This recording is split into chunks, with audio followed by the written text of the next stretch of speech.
evacuation or for assistance in evacuating, please call 311. 163, under the authority of New York Executive Law and the City Charter. You must evacuate the zone by 7 p.m. today. Any person knowingly violating this order may be charged with a Class B misdemeanor.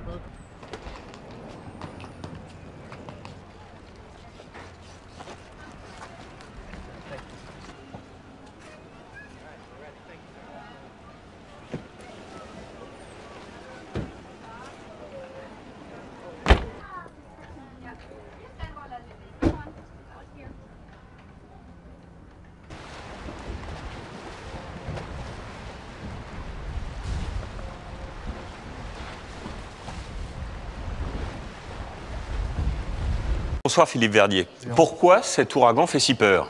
Alors c'est un ouragan qui est quand même beaucoup moins fort en plus que Katrina, mais beaucoup plus fort que nos tempêtes de 99 ou encore Xynthia. Et c'est un ouragan inhabituel. Habituellement, un ouragan en remontant dans le nord de l'Atlantique, ça se dégonfle. Et bien pas celui-là.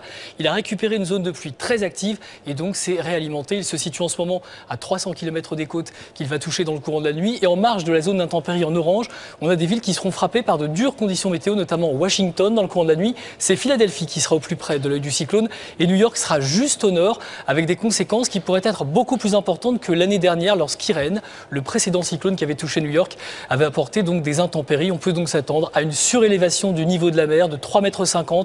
À titre d'exemple, Xynthia, c'était 1 mètre seulement.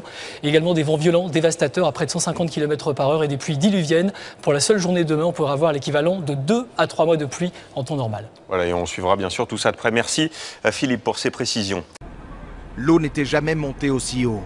Dans le sud de Manhattan, pratiquement tout le quartier de Battery Park a été inondé. L'eau a même envahi pour la première fois depuis sa construction en 1950 le tunnel qui relie l'île à Brooklyn. 2 stations de métro ont également été submergées. Un peu plus haut, c'est la grue de la Tour de la Liberté qui s'est pliée en 2, mais elle a tenu. À côté, la façade d'un immeuble s'est effondrée, immeuble heureusement vide. Le passage de Sandy n'a pas fait de victimes à New York, mais 600 000 personnes sont privées d'électricité. Sur une bande de près de 1000 km, plus que le vent, ce sont les inondations qui font le plus de dégâts. Du New Jersey au Maryland, des quartiers entiers sont sous les eaux depuis la fin de l'après-midi. Heureusement, la plupart des habitants avaient évacué, mais d'autres ont été tués par des chutes d'arbres.